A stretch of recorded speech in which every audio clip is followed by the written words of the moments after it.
7. Boa noite. A senadora Marina Silva, do PV, concedeu entrevista coletiva na manhã desta quarta-feira em Rio Branco. Acompanhada pelo governador Binho Marques, a pré-candidata à presidência da República falou de eleições e também da conferência sobre mudanças climáticas, a COP15, realizada na semana passada em Copenhague, na Dinamarca.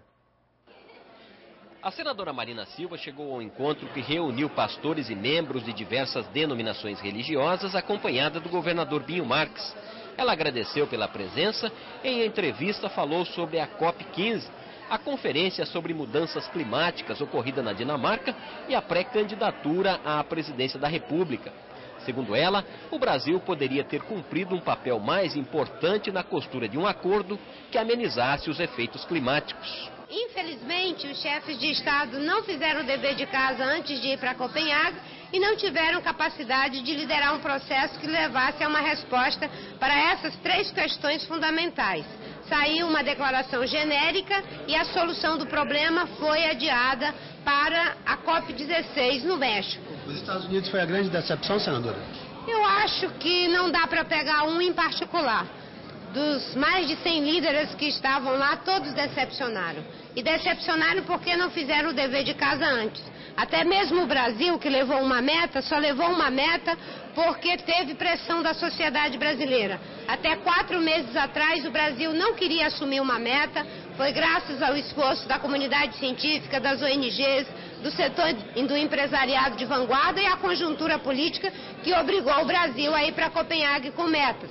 Quando chegou em Copenhague, infelizmente, a negociação, que é fundamental num processo como esse, não avançou. E o Brasil não conseguiu liderar o processo em duas direções. Primeiro, mostrar para os países desenvolvidos que ao assumir uma meta, ele tinha força para fazer com que eles se comprometessem com mais redução de CO2, os desenvolvidos, e se comprometer com colocar recursos no fundo para as ações emergenciais.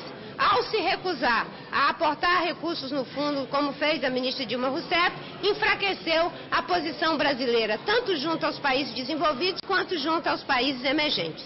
Pré-candidata à presidência, se disse honrada pelo convite do PV e afirmou que as pesquisas que a apontam com 8% das intenções de voto não definem eleição. Para quem figura nesse processo há apenas 4 meses, é um avanço significativo. Agora, como eu sempre digo, nós não vamos nos ater, enfim, à pesquisa. Se eu fosse me orientar por pesquisa no começo, nunca teria saído candidato ao Senado, porque quando eu saí eu tinha acho que menos de 3%. E terminei como a senadora mais votada da história do Acre. E trabalha na composição da chapa, conquistando apoios importantes, como a filiação do empresário de uma grande indústria de cosméticos, que poderá ser eventualmente um vice na chapa. Como estão as articulações para a escolha de um eventual vice na sua provável candidatura, senadora? É uma discussão tranquila dentro do PV.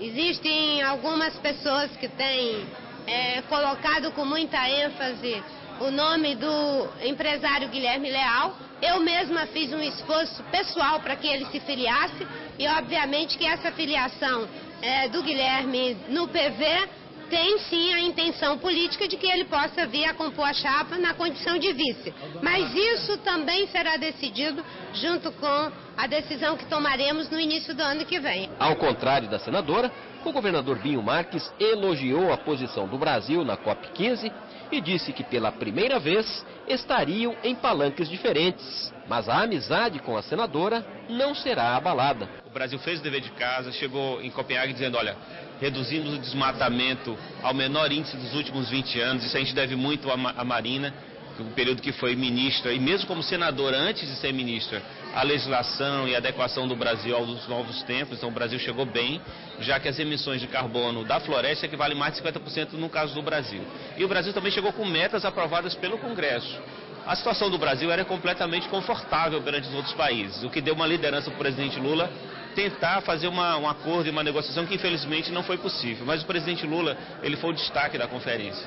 E ele, de certa forma, foi ainda muito mais generoso, que foi o apelo que eu fiz para ele. eu pedi, presidente, seja generoso, todo mundo espera do senhor muito mais do que o que já trouxemos até aqui. E ele de fato foi, colocando 5 bilhões de reais no investimento de um fundo de todas as nações dos países mais pobres. E o Acre foi uma novidade, porque as pessoas chegavam em Copenhague, os estados, especialmente os governos subnacionais, chegavam em Copenhague com ideias, com projetos, com propostas. O Acre chegava com o que já está acontecendo há muito tempo. E isso, muitos já tinham vindo ao Acre antes de Copenhague, mas agora muito mais pessoas virão. Nós temos uma agenda já repleta do ano que vem, e especialmente empresários, investidores que têm compromisso com o meio ambiente.